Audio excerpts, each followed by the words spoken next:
Hi, welcome to ಕಲ್ಕುಲಿ creation log. ಇದು ನೋಡಿ, ಹುರುಳಿ ಕಾಳು ಬೇಯಿಸ್ಬಿಟ್ಟು ನಾವು ಒಂದು ಸಾರು ಮಾಡ್ತೀವಿ. ಹಾಗೆ ಹುರುಳಿ ಕಟ್ಟು ಅಂತಲೂ ಹೇಳ್ತಾರೆ, ಹುರುಳಿ ಸಾರು ಅಂತಲೂ ಹೇಳ್ತಾರೆ. ಇದು ಚಳಿಗಾಲದಲ್ಲಿ ಹಾಗೆ ಮಳೆಗಾಲದ ಟೈಮಲ್ಲಿ ನಮಗೆ ತುಂಬ ಒಂಥರ ಬಾಡಿ ಎಲ್ಲ ಕೋಲ್ಡ್ ಆಗಿರುತ್ತಲ್ಲ, ಅಂಥ ಸಮಯದಲ್ಲಿ ನಾವು ಇದನ್ನು ಉಪಯೋಗಿಸೋದ್ರಿಂದ ನಮಗೆ ದೇಹಕ್ಕೆ ಉಷ್ಣ ಸಿಕ್ಕುತ್ತೆ. ಹಾಗೆ ಇದು ಯಾರಿಗಾರು ಥಂಡಿಯಿಂದ ಪ್ರಾಬ್ಲಮ್ ಆಗ್ತಾ ಇರೋರು ಇದನ್ನು ಉಪಯೋಗಿಸೋದ್ರಿಂದ ರಿಲೀಫ್ ಸಹ ಪಡ್ಕೊಳ್ಬೋದು. ಇದು ನೋಡಿ, ನಾನು ಇಲ್ಲಿ ಒಂದು ಅರ್ಧ kg ಆಗಷ್ಟು ಹುರುಳಿಯನ್ನು ತೊಗೊಂಡಿದ್ದೀನಿ. ಇದನ್ನೇ ಸ್ವಲ್ಪ ಕ್ಲೀನ್ ಮಾಡ್ಕೊಳ್ಬೇಕಾಗತ್ತೆ. ಇದರಲ್ಲಿ ಕಸ ಇರುತ್ತೆ, ಹಾಗೆ ಕಲ್ಲಿರುತ್ತೆ. ನೀವು ಅದನ್ನೆಲ್ಲ ಕ್ಲೀನ್ ಮಾಡಿ ತಗೊಳ್ಬೇಕು. ಇದು ಸ್ವಲ್ಪ ಹಾರ್ಡ್ ಆಗಿರುತ್ತೆ ಇದ್ರದ್ದು ಸಿಪ್ಪೆ, ಹಾಗಾಗಿ ಇದನ್ನು ನೆನೆಸ್ಬಿಟ್ಟು ನಾವು ಇದನ್ನು ಉಪಯೋಗಿಸ್ಕೊಳ್ಬೇಕಾಗತ್ತೆ. ನಾನಿಲ್ಲಿ ಅರ್ಧ kg ಆಗಷ್ಟು ತೊಗೊಂಡಿದ್ದೀನಿ. ಇದನ್ನು ಕ್ಲೀನ್ ಮಾಡ್ಕೊಂಡಿದ್ದನ್ನು ಒಂದು ಪಾತ್ರೆಗೆ ಹಾಕ್ಕೊಂಡು 3-4 ಸರಿ ನಾವು ನೀರಲ್ಲಿ ವಾಶ್ ಮಾಡಿಬಿಟ್ಟು ಇದನ್ನು ನೆನೆಸಿ ಇಟ್ಕೊಳ್ಬೇಕಾಗತ್ತೆ. ಇವಾಗ ಫಸ್ಟು ಒಂದು ವಾಶ್ ಮಾಡ್ಕೊಳ್ಳೋಣ. ಇವಾಗ ನಾನು ಇದನ್ನು ಚೆನ್ನಾಗಿ ವಾಶ್ ಮಾಡ್ಕೊಂಡಿದ್ದೀನಿ. ಇದಕ್ಕೆ ನಾನು ಬಿಸಿ ನೀರನ್ನು ಹಾಕ್ಕೊಳ್ತಾ ಇದ್ದೀನಿ. ಇದು ನೀರು ಜಾಸ್ತಿ ಆದರೂ ಏನೂ ಪರವಾಗಿಲ್ಲ, ನೀವು ಜಾಸ್ತಿ ನೀರನ್ನು ಹಾಕಿ ನೆನೆಸಿ ಇಟ್ಕೊಳ್ಬೋದು. ನಾನಿಲ್ಲಿ 1/4 ಲೀಟ್ರ್ ಆಗಷ್ಟು ನೀರನ್ನು ಇದಕ್ಕೆ ಹಾಕ್ತಾ ಇದ್ದೀನಿ. ನಾನು ಈಗ ನೆಕ್ಸ್ಟ್ ಡೇ ಮಾಡೋದು ಅಂತಾದರೆ ಇದನ್ನು ಹಿಂದಿನ ದಿವಸ ರಾತ್ರಿ ನೆನೆ ಹಾಕಿ ಇಟ್ಕೊಳ್ತೀನಿ. ಇದು ಸ್ವಲ್ಪ ಗಟ್ಟಿ ಇರೋದ್ರಿಂದ ಚೆನ್ನಾಗಿ ನೆಂದರೆ ಅದರದ್ದು ರಸ ಎಲ್ಲ ಬಿಟ್ಕೊಳ್ಳುತ್ತೆ ಅಂತೇಳಿ, ಆಮೇಲೆ ಸಾರು ಸಹ ಚೆನ್ನಾಗಿ ಬರುತ್ತೆ ಅನ್ನೋದ್ರಿಂದ ನಾನು ಇದನ್ನು ಹಿಂದಿನ ದಿವಸವೇ ನೆನೆಸಿ ಇಟ್ಕೊಳ್ತೀನಿ. ಇವಾಗ ಇದನ್ನು ಲಿಡ್ ಕವರ್ ಮಾಡಿಬಿಟ್ಟು ಫುಲ್ ಓವರ್ ನೈಟು ನಾನು ಇದನ್ನು ನೆನೆಯೋದಕ್ಕೆ ಬಿಡ್ತೀನಿ. ಇವಾಗ ನೀವು ತಕ್ಷಣ ಮಾಡೋದಾದ್ರೂ ಸಹ ಈ ರೀತಿ ಬಿಸಿ ನೀರು ಹಾಕ್ಕೊಂಡು ಇದನ್ನು ಸ್ವಲ್ಪ ಹೊತ್ತು ನೆನೆಸಿನೇ ಮಾಡಬೇಕಾಗುತ್ತೆ. ಇವಾಗ ನೋಡಿ, ನೆಕ್ಸ್ಟ್ ಮಾರ್ನಿಂಗ್ ಇದು ನಾನು ಬಿಸಿ ನೀರು ಹಾಕಿ ನೆನೆಸಿ ಇಟ್ಟಿದ್ನಲ್ಲ, ಸ್ವಲ್ಪ ಅದರದ್ದು ಬಣ್ಣ ನೀರಲ್ಲಿ ಬಿಟ್ಕೊಂಡಿದೆ. ಆಮೇಲೆ ಕಾಳು ನೆನ್ನೆ ತುಂಬ ಗಟ್ಟಿಯಾಗಿತ್ತಲ್ಲ, ಇವಾಗ ನೋಡಿ ಇದು ಕ್ಲೀನಾಗಿ ಈ ರೀತಿ ನಾವು ಪ್ರಿಕ್ ಮಾಡಿದ್ರೆ ಕಟ್ ಆಗುತ್ತೆ, ಅಂದರೆ ಅಷ್ಟು ಇದು ಸಾಫ್ಟಾಗಿ ನೆಂದಿದೆ. ಇವಾಗ ಇದನ್ನು ಬೇಯೋದಕ್ಕೆ ಹಾಕಬೇಕು. ಸ್ವಲ್ಪ ಜಾಸ್ತಿಯಾಗಿ ಬೇಯಿಸ್ಕೊಳ್ಬೇಕು. ಇದು ನಾವು ಜಾಸ್ತಿ ನೀರು ಹಾಕಿ ಬೇಯಿಸೋದ್ರಿಂದ ಸ್ವಲ್ಪ ದೊಡ್ಡದಾಗಿರುವಂತಹ ಕುಕ್ಕರನ್ನೇ ನೀವು ತಗೊಳ್ಬೇಕಾಗತ್ತೆ. ನೀವು ಕರೆಕ್ಟು ಚಿಕ್ಕ ಪ್ರೆಷರ್ ಕುಕ್ಕರಿಗೆ ನೀವು ಇದು ಜಾಸ್ತಿ ಕ್ವಾಂಟಿಟಿ ಹಾಕಿದ್ರೆ ಇದು ಉಕ್ಕಿ ಬರೋ ಚಾನ್ಸಸ್ ಇರುತ್ತೆ. ಇದು ಸ್ವಲ್ಪ ಬಿಸಿ ಆಗ್ತಾ ಇರೋ ಹಾಗೇನೇ ನಾವು ಇದನ್ನು ಹಾಕೋಣ. ಇವಾಗ ನಾನೇನು ನೆನೆಸಿಟ್ಕೊಂಡಿದ್ದೀನಲ್ಲ ಹುರುಳಿ, ಇದನ್ನು ನಾನು ನೀರು ಸಮೇತ ಇದಕ್ಕೆ ಸೇರಿಸ್ಕೊಳ್ತಾ ಇದ್ದೀನಿ. ನೀರು ಜಾಸ್ತಿ ಹಾಕಿನೇ ನೀವು ಬೇಯಿಸ್ಕೊಳ್ಬೇಕಾಗತ್ತೆ. ಆವಾಗ ನೀವು ಮತ್ತೆ ನೀರು ಹಾಕೋದಿದ್ರೆ ಬಿಸಿ ನೀರನ್ನೇ ಹಾಕಬೇಕು. ತಣ್ಣನೆ ನೀರು ಹಾಕೋದಕ್ಕಿಂತ ಬಿಸಿ ನೀರು ಹಾಕಿದ್ರೆ ನಿಮಗೆ ಬೇಗ ಇದು ಬಾಯ್ಲ್ ಆಗೋದಕ್ಕೆ ಹೆಲ್ಪ್ ಆಗುತ್ತೆ. ಇವಾಗ ನಾನು ಇದಕ್ಕೆ ಮತ್ತೆ ಸ್ವಲ್ಪ ಬಿಸಿ ನೀರನ್ನು ಆ್ಯಡ್ ಮಾಡ್ಕೊಳ್ತಾ ಇದ್ದೀನಿ. ನೀರು ತುಂಬ ಜಾಸ್ತಿನೂ ಆಗಬಾರ್ದು, ಹಾಗೆ ತುಂಬ ಕಮ್ಮಿನೂ ಆಗಬಾರ್ದು. ನಾನು ಅರ್ಧ kg ಹುರುಳಿ ತೊಗೊಂಡಿದ್ದೀನಲ್ಲ, ನೀವು ಮೆಜರ್ ಮಾಡಿ ಹಾಕೋದಿದ್ರೆ ಫಸ್ಟು 1.5 ಲೀಟ್ರಷ್ಟು ಹಾಕ್ಕೊಳ್ಳಿ. ಇದನ್ನು ನಾವು 2 ಸರಿ ಬೇಯಿಸಿಬಿಟ್ಟು ನಾವು ನೀರು ತಗೊಳ್ತಾ ಇದ್ದೀವಲ್ಲ, ಹಾಗಾಗಿ ಫಸ್ಟಿಗೆ ನೀವು 1.5 ಲೀಟ್ರ್ ನೀರನ್ನು ಇದಕ್ಕೆ ಸೇರಿಸ್ಕೊಂಡ್ಬಿಟ್ಟು ಇದಕ್ಕೆ ನಾನು ಸ್ವಲ್ಪ ಕಲ್ಲುಪ್ಪನ್ನು ಹಾಕ್ಕೊಂಡಿದ್ದೀನಿ. ಸ್ವಲ್ಪ ಹಾಕ್ಕೊಳ್ಳಿ, ಮತ್ತು ಟೇಸ್ಟ್ ನೋಡಿ ನಾವು ಇದನ್ನು ಅಡ್ಜಸ್ಟ್ ಮಾಡ್ಕೊಳ್ಬೋದು. ಆಮೇಲೆ ಗ್ಯಾಪು ಅಷ್ಟೇ, ನಾನು ತುಂಬ ಬಿಟ್ಟಿದ್ದೀನಿ. ಇಷ್ಟು ಗ್ಯಾಪು ಬಿಡೋದ್ರಿಂದ ಅದು ನೊರೆ ಬಂದು ಉಕ್ಕೋ ಚಾನ್ಸಸ್ಸು ಕಮ್ಮಿ ಇರುತ್ತೆ. ನೀವು ನೆನೆಸಿಟ್ಟಿಲ್ಲ ಅಂದರೆ ಇನ್ನೂ ಜಾಸ್ತಿ ವಿಷಲ್ ಬರ್ಸ್ಬೇಕಾಗತ್ತೆ. ಅದಕ್ಕಾಗಿಯೇ ನೀವು ನೀರನ್ನು ಕಮ್ಮಿ ಮಾಡ್ಕೊಳ್ಬಾರ್ದು, ಹಾಗೆ ಪಾತ್ರೆಯಲ್ಲಿ ಗ್ಯಾಪನ್ನು ಸಹ ಜಾಸ್ತಿ ಇಟ್ಕೊಳ್ಬೇಕು. ಇವಾಗ ಇದಕ್ಕೆ ಲಿಡ್ ಕವರ್ ಮಾಡಿಬಿಟ್ಟು ಫ್ಲೇಮನ್ನು ನೀವು ಹೈಯಲ್ಲೇ ಇಟ್ಕೊಳ್ಬೋದು. ಮೀಡಿಯಮ್ ಬರ್ನರಲ್ಲಿ ಹೈ ಫ್ಲೇಮಲ್ಲಿ ಇದನ್ನು, ಇವಾಗ ಇದು 6-7 ವಿಷಲ್ ಆಗಿದೆ. ನಾನು ಸ್ಟವ್ನ ಆಫ್ ಮಾಡಿ ಕಂಪ್ಲೀಟಾಗಿ ಕೂಲ್ ಆಗೋದಕ್ಕೆ ಬಿಡ್ತೀನಿ. ಇದು ಪ್ರೆಷರೆಲ್ಲ ಹೋಗಿಬಿಟ್ಟು ಕೂಲ್ ಆಗಿದೆ. ಇವಾಗ ಇದು ಲಿಡ್ ಓಪನ್ ಮಾಡ್ಕೊಳ್ಳೋಣ. ನೋಡಿ, ಇದು ಬೆಂದ್ಬಿಟ್ಟು ಅದರದ್ದು ರಸ ಎಲ್ಲ ಬಿಟ್ಕೊಂಡಿದೆ. ಇವಾಗ ಅದು ಕಲ್ಲರಲ್ಲೂ ಸಹ ನೋಡಿ ಈ ರೀತಿ ಕಲ್ಲರ್ ಸಹ ಬಿಟ್ಕೊಂಡಿದೆ. ಇದೇ ಕಲ್ಲರ್ ಆಗಿ ಬರುತ್ತೆ. ಅದು ಹುರುಳಿ ಕಲ್ಲರ್ ಇರುತ್ತಲ್ಲ, ಆಮೇಲೆ ತುಂಬ ಕಪ್ಪು ಹುರುಳಿ ಆದರೆ ಇನ್ನೂ ಚೆಂದ ಬಣ್ಣ ಬರುತ್ತೆ. ಇವಾಗ ಇದು ನೋಡಿ ಸ್ವಲ್ಪ ಎಲ್ಲ ಈ ರೀತಿ ಕುಕ್ ಆಗಿದೆ. ಇದು ತುಂಬ ಸಾಫ್ಟಾಗಿ ಆಗಿದೆ ನೋಡಿ. ಇವಾಗ ಈ ರೀತಿ ಪ್ರೆಸ್ ಮಾಡಿದ್ರೆ ಕ್ಲೀನಾಗಿ ಇದಾಗ್ತಾ ಇದೆ. ನಾನು ಇವಾಗ ಜಸ್ಟ್ ಒಂದು 6-7 ವಿಷಲ್ಲು ಬರ್ಸಿದ್ದೀನಿ. ಇದ್ರದ್ದು ರಸ ನೀರೇನಿರುತ್ತಲ್ಲ, ಇದನ್ನು ನಾವು ಈ ಪಾತ್ರೆಗೆ ಕ್ಲೀನಾಗಿ ಬಗ್ಗಿಸ್ಕೊಳ್ಬೇಕು. ಈ ರೀತಿ ಫುಲ್ ಕಂಪ್ಲೀಟಾಗಿ ನಾವು ನೀರನ್ನು ತಕ್ಕೊಳ್ಬೇಕು. ಜಸ್ಟ್ ನೀರನ್ನು ಮಾತ್ರ ಬೇರೆ ಪಾತ್ರೆಗೆ ತಕ್ಕೊಳ್ಳಿ. ಇವಾಗ ಮತ್ತೆ ನೋಡಿ ಬರೀ ಹುರುಳಿ ಮಾತ್ರ ಉಳಿದಿದೆ ಅಲ್ಲ, ಮತ್ತೆ ನಾನು ಒಂದು ಅರ್ಧದಿಂದ 3/4 ಲೀಟ್ರ್ ಆಗೋಷ್ಟು ಬಿಸಿ ನೀರನ್ನು, ಕುದಿಯೋ ನೀರನ್ನು ಇದಕ್ಕೆ ಸೇರಿಸ್ತಾ ಇದ್ದೀನಿ. ಇದಕ್ಕೆ ಮತ್ತೆ ನೀವು ನೀರು ಆ್ಯಡ್ ಮಾಡಬೇಕಾದ್ರೆ ಬಿಸಿ ನೀರನ್ನೇ ಹಾಕಿ, ಕೋಲ್ಡ್ ವಾಟರ್ ಹಾಕಿದ್ರೆ ನೀವು ಅದು ತಣ್ಣಗಾಗಿ ಹೋಗುತ್ತೆ ಹುರುಳಿ, ಆವಾಗ ಮತ್ತೆ ಅದರದ್ದು ರಸ ಅಷ್ಟು ಚೆನ್ನಾಗಿ ಬಿಟ್ಕೊಳ್ಳೋದಿಲ್ಲ. ನೀರು ಹಾಕಿಬಿಟ್ಟು ಇದನ್ನು ಪುನಃ ಲಿಡ್ ಕವರ್ ಮಾಡಿಬಿಟ್ಟು ನಾವು 2 ಅಥವಾ 3 ವಿಷಲ್ ಬರ್ಸಿದ್ರೆ ಸಾಕಾಗುತ್ತೆ. ಆವಾಗ ಮತ್ತೆ ಅದರದ್ದು ರಸ ಬಿಟ್ಕೊಳ್ಳುತ್ತೆ. ಇದು ನಾವು ಬೇಯಿಸೋ ಹದ ಹೇಗೆ ಅಂದರೆ, ಇದು ಈ ರೀತಿ ನೋಡಿ ಹುರುಳಿ ಈ ರೀತಿ ಒಡ್ಕೊಳ್ಬೇಕು. ಆವಾಗ ಒಡ್ಕೊಂಡ್ರೆ ಮಾತ್ರ ಅದರದ್ದು ರಸ ಚೆನ್ನಾಗಿ ಬಿಡುತ್ತೆ ಅಂತ. ಇದು ಕಂಪ್ಲೀಟಾಗಿ ಎಲ್ಲದೂ ಅಷ್ಟು ಒಡ್ಕೊಂಡಿಲ್ಲ, ಹಾಗಾಗಿ ನಾನಿಲ್ಲಿ 2ರಿಂದ 3 ವಿಷಿಲ್ಲು ಮತ್ತೆ ಬರೆಸ್ತೀನಿ. ಇದು ತುಂಬ ಗಂಜಿನೂ ಆಗಬಾರ್ದು, ಆವಾಗ ರಸ ಅಷ್ಟು ಚೆನ್ನಾಗಿ ಬರೋದಿಲ್ಲ. ಇವಾಗ ಲಿಡ್ ಕವರ್ ಮಾಡಿಬಿಟ್ಟು ವಿಷಲ್ ಹೊಡೆಸ್ಕೊಳ್ಳೋಣ. ಇವಾಗ ಇದು 3 ವಿಷಿಲ್ಲು ಬರೆಸ್ಬಿಟ್ಟು ನಾನು ಆಫ್ ಮಾಡಿದ್ದೀನಿ. ಇದು ಇವಾಗ ಪ್ರೆಷರ್ ಹೋಗಿ ಕಂಪ್ಲೀಟಾಗಿ ಕೂಲಾಗಿದೆ. ಇವಾಗ ಲಿಡ್ಡನ್ನು ಓಪನ್ ಮಾಡ್ಕೊಳ್ಳೋಣ. ಓಪನ್ ಮಾಡ್ಕೊಂಡ್ಬಿಟ್ಟು ಇದು ನೋಡಿ ಪುನಃ ಮತ್ತೆ ಅದೇ ರೀತಿ ಕಲ್ಲರ್ ಬಿಟ್ಕೊಂಡು ಇದು ಬೆಂದಿದೆ. ಇವಾಗ ಪುನಃ ನಾವು ಈ ನೀರನ್ನು ಒಂದು ಪಾತ್ರೆಗೆ ನಾವು ಆವಾಗ ತಗೊಂಡಿದ್ವಲ್ಲ ಅದೇ ರೀತಿ ಹೀಗೆ ಬಗ್ಗಿಸ್ಕೊಳ್ಬೇಕು. ನೋಡಿ ಈ ರೀತಿ ಫುಲ್ಲು ನೀರನ್ನು ಬಗ್ಗಿಸ್ಕೊಳ್ಳಿ. ಇವಾಗ ನಾನು ಇದ್ರದ್ದು ಕಂಪ್ಲೀಟಾಗಿ ನೀರನ್ನು ಬಗ್ಗಿಸ್ಕೊಂಡಿದ್ದೀನಿ. ನೋಡಿ ನಾವು ಎಷ್ಟು ಬೇಯಿಸಬೇಕು ಅಂದರೆ, ಈ ರೀತಿ ಇದು ಹುರುಳಿ ಕಾಳು ಇರುತ್ತಲ್ಲ, ಇದನ್ನು ಹೀಗೆ ನಾವು ಕೈಯಲ್ಲಿ ಪ್ರೆಸ್ ಮಾಡಿದ್ರೆ ಇದು ಕ್ಲೀನಾಗಿ ಈ ರೀತಿ ಪ್ರೆಸ್ ಆಗಬೇಕು, ಅಂದರೆ ಇದು ಬೆಂದಿದೆ ಅಂತ. ಇದಕ್ಕಿಂತ ಇನ್ನೂ ಜಾಸ್ತಿ ಬೇಯಿಸೋದಕ್ಕೆ ಹೋಗಬಾರ್ದು, ಆವಾಗ ಅದೊಂಥರ ದಪ್ಪವಾಗಿ ಮಡ್ಡಿ ರೀತಿ ನಿಂತ್ಕೊಳ್ಳುತ್ತೆ ಸಾರು. ಇಷ್ಟು ನಾವು ಬೇಯಿಸ್ಬಿಟ್ಟು ನಾವು ಅದ್ರದ್ದು ನೀರು ತಕ್ಕೊಂಡ್ರೆ ಸಾಕಾಗುತ್ತೆ. ಇವಾಗ ಇದನ್ನು ನಾವು ಸೈಡಿಗೆ ತಕ್ಕೊಂಡ್ಬಿಡೋಣ. ಬಗ್ಗಿಸ್ಕೊಂಡಿದ್ದಿರುತ್ತಲ್ಲ ಇದನ್ನು ನಾನು ಒಲೆ ಮೇಲೆ ಇಡ್ತಾ ಇದ್ದೀನಿ ಕುದಿಯೋದಕ್ಕೆ. ಅಷ್ಟು ನೀರು ಬೇಯಿಸ್ಬಿಟ್ಟು ಇಟ್ಕೊಂಡಿರ್ತೀವಲ್ಲ ಇದನ್ನು ಇದಕ್ಕೆ ಆ್ಯಡ್ ಮಾಡ್ಕೊಳ್ಳೋಣ. ಇದನ್ನು ನಾವು ಕುದಿಯೋದಕ್ಕೆ ಬಿಡಬೇಕು. ಇದು ಸ್ವಲ್ಪ ನೀರೆಲ್ಲ ಆರಿ ಸ್ವಲ್ಪ ದಪ್ಪ ಆಗೋಷ್ಟು ನಾವು ಇದನ್ನು ಸ್ವಲ್ಪ ಕುದಿಸ್ಕೊಳ್ಬೇಕಾಗತ್ತೆ.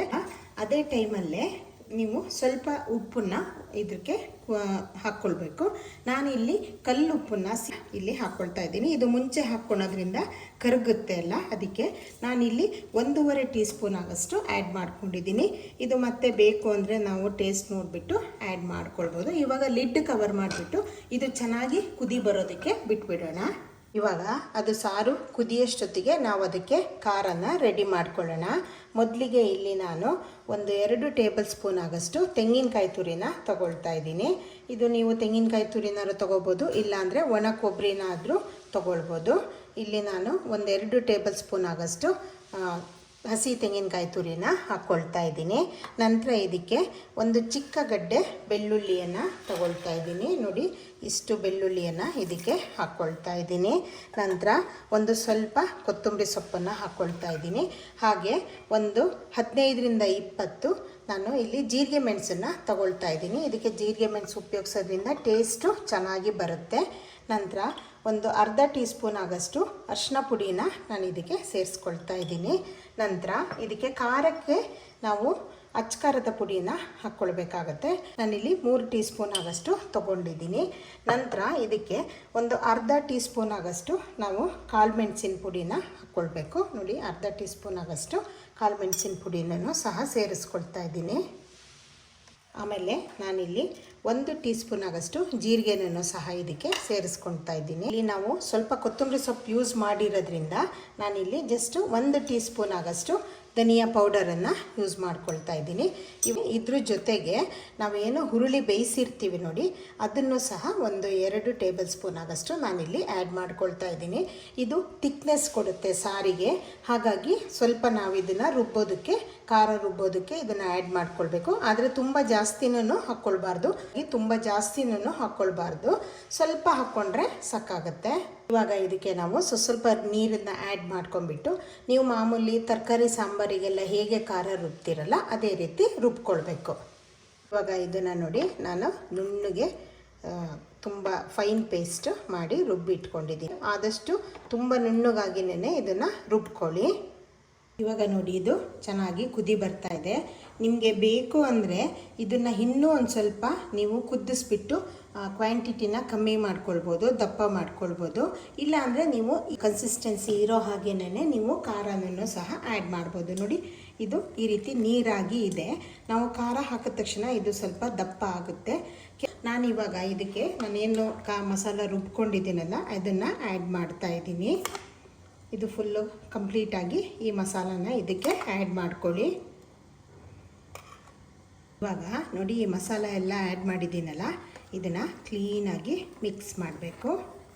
ಈ ರೀತಿ ಕ್ಲೀನಾಗಿ ಮಿಕ್ಸ್ ಮಾಡಿಕೊಂಡು ಈ ಟೈಮಲ್ಲಿ ನೀವು ಉಪ್ಪನ್ನು ನೋಡ್ಕೊಳ್ಳಿ. ಆದರೆ ಸ್ವಲ್ಪ ಉಪ್ಪು ಕಮ್ಮಿ ಇಟ್ಕೊಳ್ಳೋದು ಒಳ್ಳೆಯದು. ಯಾಕಂದರೆ ಇದು ನಾವು ಇನ್ನೊಂದು ಸ್ವಲ್ಪ ಕ್ವಾಂಟಿಟಿನ ಕಮ್ಮಿ ಮಾಡ್ತೀವಿ ಬತ್ತಿಸ್ಬಿಟ್ಟು, ಆವಾಗ ಉಪ್ಪಾಗೋ ಚಾನ್ಸಸ್ ಇರುತ್ತೆ. ಹಾಗಾಗಿ ಈ ಟೈಮಲ್ಲೇ ನೀವು ಜಾಸ್ತಿ ಉಪ್ಪನ್ನು ಆ್ಯಡ್ ಮಾಡ್ಕೊಳ್ಬೇಡಿ. ಇವಾಗ ಉಪ್ಪು ನೋಡ್ಕೊಂಡು ನಿಮಗೆ ಬೇಕು ಅಂದರೆ ಆ್ಯಡ್ ಮಾಡಿಕೊಂಡು ನಂತರ ಇದಕ್ಕೆ ನಾನು ವಾಟೆ ಹುಳಿ ಅಂತ ಏನು ನಾವು ಹೇಳ್ತೀವಲ್ಲ, ನಮ್ಮ ಮಲೆನಾಡಿನಲ್ಲಿ ನಾವು ಇದೊಂದು ಕಾಯಿನ ಒಣಗಿಸಿ ಇಟ್ಕೊಂಡಿರ್ತೀವಿ. ವರ್ಷ ಇಡೀ ನಾವು ಮೀನು ಮತ್ತು ಈ ಹುರುಳಿಕಟ್ಟು ಇಂಥದಕ್ಕೆಲ್ಲ ಈ ವಾಟೆ ಹುಳಿ ಅನ್ನೋದನ್ನು ಉಪಯೋಗಿಸ್ತೀವಿ. ಇದು ಹುಳಿ ಇರೋದ್ರಿಂದ ನಾವು ಹುಳಿಗಾಗಿ ಇದನ್ನು ಯೂಸ್ ಮಾಡ್ತೀವಿ. ನೀವು ಅದಿಲ್ಲ ಅಂದರೆ ನೀವು ಖಾರ ರುಬ್ಬೇಕಾದ್ರೆ ಸ್ವಲ್ಪ ಹುಣಸೆ ಹಣ್ಣನ್ನು ಹಾಕ್ಕೊಳ್ಬೋದು. ಇಲ್ಲ ಅಂದರೆ ನೀವು ಲಿಂಬೆ ಹಣ್ಣನ್ನು ಆ್ಯಡ್ ಮಾಡ್ಕೊಳ್ಬೋದು. ಇವಾಗ ಎಲ್ಲ ಕಡೆ ಮ್ಯಾಂಗ್ಳೂರ್ ಸ್ಟೋರಲ್ಲೆಲ್ಲ ಈ ವಾಟೆ ಹುಳಿ ಅನ್ನೋದು ಸಿಕ್ಕುತ್ತೆ. ಇವಾಗ ಇದನ್ನು ನಾವು ಪುನಃ ಚೆನ್ನಾಗಿ ಕುದಿಯೋದಕ್ಕೆ ಬಿಡಬೇಕಾಗುತ್ತೆ. ನೋಡಿ, ಇದು ಕುದಿ ಬರೋದಕ್ಕೆ ಸ್ಟಾರ್ಟ್ ಆಗಿದೆ. ನಾವು ಇನ್ನೂ ಇದನ್ನು ಒಂದು 10-15 ನಿಮಿಷ ನಾವು ಇದನ್ನು ಚೆನ್ನಾಗಿ ಕುದಿಯೋದಕ್ಕೆ ಬಿಡಬೇಕು.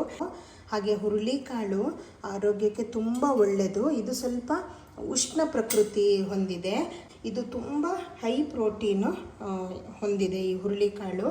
ಆಮೇಲೆ ಫೈಬರು ಸಹ ಇದೆ, ಐರನ್ ಕಂಟೆಂಟ್ ಇದೆ, ತುಂಬ ಆ್ಯಂಟಿ ಆಕ್ಸಿಡೆಂಟ್ಗಳನ್ನು ಇದು ಹೊಂದಿದೆ. ಹಾಗೆ ಇದು ವೆಯ್ಟ್ ಲಾಸಿಗೂ ಹೆಲ್ಪ್ ಮಾಡುತ್ತೆ. ಆಮೇಲೆ ಶುಗರನ್ನು ಸಹ ಕಂಟ್ರೋಲ್ನಲ್ಲಿ ಇಟ್ಕೊಳ್ಳೋದಕ್ಕೆ ಸಹಾಯ ಮಾಡುತ್ತೆ. ಹಾರ್ಟಿಗೂ ಇದು ತುಂಬ ಒಳ್ಳೆಯದು. ಆಮೇಲೆ ಕೊಲೆಸ್ಟ್ರಾಲನ್ನು ಕಮ್ಮಿ ಮಾಡುತ್ತೆ. ಹಾಗೆ ಕಿಡ್ನಿಗೂ ಸಹ, ಕಿಡ್ನಿದು ಏನು ಸ್ಟೋನ್ ಇರುತ್ತೆ ಅದನ್ನು ಸ್ವಲ್ಪ ಕಮ್ಮಿ ಮಾಡೋದ್ರಲ್ಲಿ ಇದು ಹೆಲ್ಪ್ ಮಾಡುತ್ತೆ. ಇದನ್ನು ತುಂಬ ರೀತಿಯಲ್ಲಿ ಉಪಯೋಗಿಸ್ತಾರೆ. ಮೊಳಕೆ ಮಾಡಿಬಿಟ್ಟು ಕೆಲವರು ಈ ರೀತಿ ಸಾರು ಮಾಡ್ತಾರೆ. ಆದರೆ ಯೂಶ್ವಲಿ ನಾವು ಮೊಳಕೆ ಕಟ್ಟದೇನೆ ಈ ರೀತಿ ಸಾರು ಮಾಡ್ತೀವಿ. ಇದನ್ನು ಚಟ್ನಿ ಪುಡಿ ಮಾಡ್ತಾರೆ, ಸೂಪು, ಹಾಗೆ ತುಂಬ ರೀತಿಯಲ್ಲಿ ಹುರುಳಿಕಾಳನ್ನು ಬಳಸ್ತಾರೆ. ಇದು ಇವಾಗ ಇನ್ನೂ ಚೆನ್ನಾಗಿ ಕುದಿ ಬರಲಿ. ಆಮೇಲೆ ಇದು ಕೊನೆಯಲ್ಲಿ ನಾವು ಇದಕ್ಕೆ ಒಂದು ಒಗ್ಗರಣೆಯನ್ನು ಕೊಡಬೇಕಾಗುತ್ತೆ. ಇದು ಎಷ್ಟು ಫ್ಲೇವರ್ ಆಗಿ ಬರುತ್ತೆ ಅಂದರೆ, ನೀವು ಹುರುಳಿ ಬೇಯಿಸಿದ್ರೆ ಸಾಕು, ಇಡೀ ಮನೆ ಎಲ್ಲ ಅದರದ್ದೇ ಸ್ಮೆಲ್ಲು. ಇದನ್ನು ನಮ್ಮದು ಮಲೆನಾಡಿನಲ್ಲಿ ಕಡುಬು ಅಂತ ಏನು ಮಾಡ್ತೀವಿ, ಆಮೇಲೆ ಅಕ್ಕಿ ರೊಟ್ಟಿ ಅದ್ರ ಜೊತೆಗೇ ತುಂಬ ಒಂದು ಒಳ್ಳೆ ಕಾಂಬಿನೇಷನ್ ಆಗುತ್ತೆ. ನಿಮಗೆ ಬೇಕು ಅಂದರೆ ನನ್ನ ಹಿಂದಿನ ವಿಡಿಯೋದಲ್ಲಿ ನಾನು ಕಡುಬು ಹೇಗೆ ಮಾಡೋದು, ಹಾಗೆ ಅಕ್ಕಿ ರೊಟ್ಟಿಯನ್ನು ಹೇಗೆ ಮಾಡೋದು ಅನ್ನೋದನ್ನು ನಾನು ಹಾಕಿದ್ದೀನಿ. ನೀವು ಅದನ್ನು ನೋಡ್ಕೊಳ್ಬೋದು. ಅದೆರಡರ ಜೊತೆಗೆ ಇದು ಒಂದು ಸೂಪರ್ ಆಗಿರುವಂತಹ ಕಾಂಬಿನೇಷನ್ನು. ಮಲೆನಾಡಿನಲ್ಲಿ ಪ್ರತಿ ಮನೆಯಲ್ಲೂ ಇದನ್ನು ಮಾಡೇ ಮಾಡ್ತಾರೆ. ಹಾಗೆ ಎಲ್ಲರಿಗೂ ಈ ಹುರುಳಿ ಸಾರು ಅನ್ನೋದು ತುಂಬ ಇಷ್ಟ ಆಗುವಂತಹ ಒಂದು ರೆಸಿಪಿ ಇದು. ಹಾಗೆ ನೀವೆಲ್ಲರೂ ಇದನ್ನು ಟ್ರೈ ಮಾಡಿಬಿಟ್ಟು ಹೇಗೆ ಅನ್ನಿಸ್ತು ಅಂತ ನನಗೆ ತಿಳಿಸಿ. ಹಾಗೆ ನಾನು ಹಾಕುವ ಎಲ್ಲ ರೆಸಿಪಿಗಳು ನಿಮಗೆ ಇಷ್ಟ ಆಗುತ್ತೆ ಅಂತ ಭಾವಿಸ್ತೀನಿ. ಇದು ಸ್ವಲ್ಪ ಲಾಂಗ್ ಪ್ರೊಸೀಜರು, ಆದರೆ ಒಂದ್ಸರಿ ನೀವು ಮಾಡಿಕೊಂಡ್ರೆ ನೀವು ಫ್ರಿಜ್ಜಲ್ಲಿ ಇದನ್ನು ಆರಾಮಾಗಿ ಸ್ಟೋರ್ ಮಾಡ್ಬೋದು. ಈ ರೀತಿ ನೀವು ಇದನ್ನು ಬಾಯ್ಲ್ ಮಾಡಿ ಕೂಲ್ ಮಾಡಿ ನೀವು ಬಾಟ್ಲಿಗೆ ಏರ್ಟೈಟ್ ಬಾಕ್ಸಿಗೆ ಹಾಕಿ ಇಟ್ಕೊಂಡ್ರೆ, ನೀವು ಬೇಕು ಅಂದಾಗ ಇದನ್ನು ತೆಗೆದು ಒಗ್ಗರಣೆ ಮಾಡ್ಕೊಂಡ್ಬಿಟ್ರೆ ಸಾರು ರೆಡಿ ಆಗುತ್ತೆ. ಹಿಂದೆ ಇದನ್ನೆಲ್ಲ ಒಂದು ಕಟ್ಟಿಗೆ ಒಲೆಯಲ್ಲಿ ಬೇಯಿಸ್ತಾ ಇದ್ರು. ಆಮೇಲೆ ಅದು ತುಂಬ ಲಾಂಗ್ ಪ್ರೊಸೀಜರ್ ತಗೊಳ್ತಾ ಇತ್ತು. ಈಗೆಲ್ಲ ಅಷ್ಟೆಲ್ಲ ಟೈಮು ಇಲ್ಲದೆ ಇರೋದ್ರಿಂದ ನಾವೇನು ಮಾಡ್ತೀವಿ, ನೆನೆಸಿಟ್ಬಿಟ್ಟು ಇನ್ಸ್ಟೆಂಟಾಗಿ ನಾವು ಪ್ರೆಷರ್ ಕುಕ್ಕರಲ್ಲಿ ಕುಕ್ ಮಾಡಿಕೊಂಡು ಈ ರೀತಿ ಮಾಡ್ಕೊಳ್ತೀವಿ. ರೆಗ್ಯುಲರಾಗಿ ನಾವು ವರ್ಷ ಪೂರ್ತಿ ಇದನ್ನು ಮಾಡಿಕೊಂಡು ಉಪಯೋಗಿಸ್ತೀವಿ. ಹಾಗಾಗಿ ಇದು ತುಂಬ ಒಂದು ಹೆಲ್ತ್ ಬೆನಿಫಿಟ್ ಇರುವಂತಹ ಒಂದು ರೆಸಿಪಿ. ಇನ್ನೂ ಸ್ವಲ್ಪ ಹೊತ್ತು ಕುದಿಯೋದಕ್ಕೆ ಬಿಡೋಣ. ಇವಾಗ ನಾವು ಕುದಿಸಿ ರೆಡಿ ಮಾಡಿರುವ ಹುರುಳಿದು ಏನು ಸಾರು ಇದೆಯಲ್ಲ, ಅದಕ್ಕೆ ಒಗ್ಗರಣೆ ಹೇಗೆ ಮಾಡೋದು ಅಂತ ತೋರಿಸ್ಕೊಡ್ತೀನಿ. ಇವಾಗ ನಾನು ಇಲ್ಲೊಂದು ಪಾತ್ರೆ ಇಟ್ಕೊಂಡ್ಬಿಟ್ಟು ಸ್ಟವ್ ಆನ್ ಮಾಡ್ಕೊಂಡಿದ್ದೀನಿ. ನಾವು ಕೊಬ್ಬರಿ ಎಣ್ಣೆನೇ ಯೂಸ್ ಮಾಡೋದು ಯೂಶ್ವಲಿ. ಇದು ರಿಫೈನ್ಡ್ ಆಯಿಲಿಗಿಂತ ಕೊಬ್ಬರಿ ಎಣ್ಣೆ ಚಂದ ಫ್ಲೇವರು ಮತ್ತು ಟೇಸ್ಟ್ ಕೊಡುತ್ತೆ ಅಂತ ಹೇಳ್ಬಿಟ್ಟು ನಾವು ಹೋಮ್ ಮೇಡ್ ಕೋಕೋನಟ್ ಆಯಿಲ್ ಏನಿರುತ್ತೆ ಅದನ್ನು ನಾವಿಲ್ಲಿ ಯೂಸ್ ಮಾಡ್ತೀವಿ ಒಗ್ಗರಣೆಗೆ. ನಾನಿಲ್ಲಿ ಒಂದು 2 ಟೇಬಲ್ ಸ್ಪೂನ್ ಆಗಷ್ಟು ಕೋಕೋನಟ್ ಆಯಿಲನ್ನು ಹಾಕ್ಕೊಂಡಿದ್ದೀನಿ. ಇದು ಸ್ವಲ್ಪ ಬಿಸಿ ಆಗಲಿ. ಇವಾಗ ನಾನಿಲ್ಲಿ 2 ಒಣಮೆಣಸನ್ನು ಈ ರೀತಿ ಮುರಿದ್ಬಿಟ್ಟು ಇಟ್ಕೊಂಡಿದ್ದೀನಿ. ಇದನ್ನು ಸ್ಕಿಪ್ ಮಾಡಬೇಡಿ, ಇದು ಚಂದ ಫ್ಲೇವರು ಕೊಡುತ್ತೆ, ಹಾಗೆ ಸ್ವಲ್ಪ ಖಾರನೂ ಇದು ಕೊಡುತ್ತೆ ಸಾಂಬಾರಿಗೆ. ಒಣಮೆಣಸು ಸ್ವಲ್ಪ ಫ್ರೈ ಆದ ತಕ್ಷಣ ಇದಕ್ಕೆ ನಾನು 1 ಟೀ ಸ್ಪೂನ್ ಆಗಷ್ಟು ಸಾಸಿವೆನ ಇಲ್ಲಿ ಆ್ಯಡ್ ಮಾಡ್ಕೊಳ್ತಾ ಇದ್ದೀನಿ. ಇದು ಯಾವುದನ್ನು ನೀವು ಸ್ಕಿಪ್ ಮಾಡೋಕ್ಕೆ ಹೋಗಬೇಡಿ, ಇದು ಚೆನ್ನಾಗಿ ಫ್ಲೇವರು ಮತ್ತು ಟೇಸ್ಟು ಎರಡನ್ನೂ ಕೊಡುತ್ತೆ. ಇವಾಗ ಸಾಸಿವೆ ಹಾಕಿ ಅದು ಸಿಡಿದ ತಕ್ಷಣ ನಾನು ಇಲ್ಲೊಂದು 5-6 ಎಸಳು ಬೆಳ್ಳುಳ್ಳಿಯನ್ನು ಈ ರೀತಿ ಜಜ್ಜಿಬಿಟ್ಟು ಇಟ್ಕೊಂಡಿದ್ದೀನಿ. ಇದನ್ನು ಇದಕ್ಕೆ ಆ್ಯಡ್ ಮಾಡ್ಕೊಳ್ತಾ ಇದ್ದೀನಿ. ಬೆಳ್ಳುಳ್ಳಿನೂ ಅಷ್ಟೇ ಜಾಸ್ತಿ ಹಾಕ್ಕೊಂಡ್ರೆ ಇದು ಚೆನ್ನಾಗಿ ಇರುತ್ತೆ, ಫ್ಲೇವರು ಅಷ್ಟೇ ತುಂಬ ಚೆನ್ನಾಗಿ ಬರುತ್ತೆ. ಇದನ್ನು ಹಾಕಿಬಿಟ್ಟು 1 ನಿಮಿಷ ನಾವು ಫ್ರೈ ಮಾಡ್ಕೊಳ್ಳೋಣ. ಇವಾಗ ಬೆಳ್ಳುಳ್ಳಿ ಸ್ವಲ್ಪ ಫ್ರೈ ಆಗ್ತಿದ್ದ ಹಾಗೆ ನಾನು ಇಲ್ಲೊಂದು 2 ಹಸಿಮೆಣಸನ್ನು ತೊಗೊಂಡಿದ್ದೀನಿ.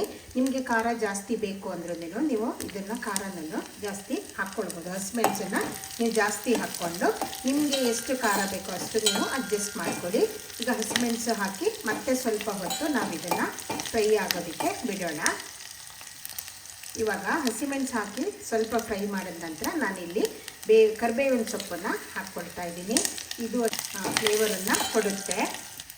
ಈಗ ಕೊನೆಯಲ್ಲಿ ನಾನು ಒಂದು ಚಿಕ್ಕ ನೀರುಳ್ಳಿಯನ್ನು ಈ ರೀತಿ ಚಿಕ್ಕದಾಗಿ ಹೆಚ್ಚಿಟ್ಕೊಂಡಿದ್ದೀನಿ. ಇದನ್ನು ಸಹ ಆ್ಯಡ್ ಮಾಡ್ಕೊಳ್ತಾ ಇದ್ದೀನಿ. ನೀರುಳ್ಳಿ ನೀವು ಬೇಡ ಅಂದರೆ ಸ್ಕಿಪ್ ಮಾಡ್ಕೊಳ್ಬೋದು, ಚಂದ ಟೇಸ್ಟ್ ಕೊಡುತ್ತೆ. ಈಗ ನೀರುಳ್ಳಿ ಹಾಕಿಬಿಟ್ಟು ಅದು ಒಂದು ಸ್ವಲ್ಪ ಫ್ರೈ ಆಗಿಬಿಟ್ಟು ಲೈಟಾಗಿ ಗೋಲ್ಡನ್ ಕಲರ್ ಬರುವಷ್ಟು ನಾವು ಇದನ್ನು ಫ್ರೈ ಮಾಡ್ಕೊಳ್ಬೇಕು. ನೀವು ಸಿಮ್ಮಲ್ಲೇ ಇಟ್ಕೊಂಡ್ಬಿಟ್ಟು ನೀವು ಇದನ್ನು ಚೆನ್ನಾಗಿ ರೋಸ್ಟ್ ಮಾಡ್ಕೊಳ್ಬೇಕು. ಇವಾಗ ನೋಡಿ ನೀರುಳ್ಳಿ ಎಲ್ಲ ಕ್ಲೀನಾಗಿ ರೋಸ್ಟ್ ಆಗಿಬಿಟ್ಟು ಕಲರ್ ಚೇಂಜ್ ಆಗಿದೆ. ಇವಾಗ ಇದಕ್ಕೆ ನಾವು ಏನು ಕುದಿಸಿಟ್ಕೊಂಡಿದ್ದೀವಲ್ಲ ಹುರುಳಿ ಸಾರು, ಇದನ್ನು ಆ್ಯಡ್ ಮಾಡ್ಕೊಳ್ಳಿ. ಚೆನ್ನಾಗಿ ಕುದಿಯೋದಕ್ಕೆ ಬಿಡಬೇಕು. ಹುಳಿ ಬೇಕಿದ್ರೆ ಹುಣಸೆ ಹಣ್ಣನ್ನು ಸಹ ಹಾಕ್ಕೊಳ್ಬೋದು. ಇವಾಗ ಇದು ನೋಡಿ ಚೆನ್ನಾಗಿ ಕುದೀತಾ ಇದೆ. ಉಪ್ಪು ಮತ್ತು ಖಾರನ ಟೇಸ್ಟ್ ನೋಡ್ಕೊಂಡ್ಬಿಟ್ಟು ಇದನ್ನು ನೀವು ಆಫ್ ಮಾಡ್ಕೊಳ್ಬೋದು. ಇದಕ್ಕೆ ಹುರುಳಿ ಕಟ್ಟು ಅಂತನೂ ಹೇಳ್ತಾರೆ. ಇದನ್ನು ಮಾಡಿದಾಗ ಇಲ್ಲ ನಾವು ಕಡುಬು ಮಾಡ್ತೀವಿ, ಇಲ್ಲ ಅಂದರೆ ಅಕ್ಕಿ ರೊಟ್ಟಿ. ಇದು ನಮ್ಮದು ಮಲೆನಾಡಿಂದ ಒಂದು ಅಥೆಂಟಿಕ್ ಫುಡ್ಡು ಅಂತಲೇ ಹೇಳ್ಬೋದು. ಈ ಹುರುಳಿ ಕಟ್ಟು, ಕಡುಬು ಅಥವಾ ಅಕ್ಕಿ ರೊಟ್ಟಿ ಬೇಕು ಅಂದರೆ ಅನ್ನದ ಜೊತೆಗೆ ನೀವು ಇದ್ರ ಮೇಲೆ ಇನ್ನೊಂದು ಸ್ವಲ್ಪ ಕೊಬ್ಬರಿ ಎಣ್ಣೆನನ್ನು ಹಾಕ್ಕೊಂಡು ಯೂಸ್ ಮಾಡ್ಬೋದು. ಆದರೆ ಕೊಬ್ಬರಿ ಎಣ್ಣೆ ನೀವು ಹೋಮ್ ಮೇಡ್ ಆಗಿದ್ದರೆ ಮಾತ್ರ, ಪ್ಯಾರಾಚೂಟು ಅಂಥದ್ದನ್ನೆಲ್ಲ ಯೂಸ್ ಮಾಡಬೇಡಿ. ಇಲ್ಲ ನೀವು ತುಪ್ಪನೂ ಅಥವಾ ಬೆಣ್ಣೆ ಯಾವುದನ್ನು ಸಹ ಬಳಸ್ಕೊಬೋದು. ಎಲ್ಲದೂ ಒಂದು ಚಂದ ಒಂದು ಟೇಸ್ಟ್ ಕೊಡುತ್ತೆ. ಇವಾಗ ಎಲ್ಲ ಕಡೆ ಫಂಕ್ಷನ್ಗಳಲ್ಲೂ ಇದನ್ನು ಮಾಡೋದನ್ನು ಅಭ್ಯಾಸ ಮಾಡ್ಕೊಂಡಿದ್ದಾರೆ. ನಾನು ಆದಷ್ಟು ಸಿಂಪಲ್ಲಾಗಿ ಹಾಗೆ ಟೇಸ್ಟಿಯಾಗಿ, ಆಮೇಲೆ ನಮ್ಮ ಮಲೆನಾಡು ಟ್ರೆಡಿಷನಲ್ ಫುಡ್ ಏನಿದೆ ಅದನ್ನು ನಾನು ಜಾಸ್ತಿ ತೋರಿಸೋದಕ್ಕೆ ಟ್ರೈ ಮಾಡ್ತೀನಿ. ಹಾಗೆ ನನ್ನ ಕಲ್ಕುಳಿ ಕ್ರಿಯೇಷನ್ ಲಾಗ್ ಚಾನಲ್ ಏನಿದೆ ಇದನ್ನು ಸಬ್ಸ್ಕ್ರೈಬ್ ಮಾಡಿ, ಲೈಕ್, ಶೇರ್ ಆ್ಯಂಡ್ ಕಮೆಂಟ್ ಮಾಡಿ. ಹಾಗೆ ನನ್ನ ಇನ್ಸ್ಟಾಗ್ರಾಮ್ ಪೇಜನ್ನು ಸಹ ಫಾಲೋ ಮಾಡಿ. Thank you. ಹಾಗೆಯೇ ಮಲೆನಾಡು ಕಡುಬು ಮತ್ತು ಅಕ್ಕಿ ರೊಟ್ಟಿನ ಹೇಗೆ ಮಾಡ್ಕೊಳ್ಳೋದು ಅಂತ ಈ ವಿಡಿಯೋದ ಕೊನೆಯಲ್ಲಿ ನಾನು ಹಾಕ್ತೀನಿ. ನೀವು ಬೇಕಿದ್ದರೆ ಅಲ್ಲೂ ಸಹ ಚೆಕ್ ಮಾಡ್ಕೊಳ್ಬೋದು.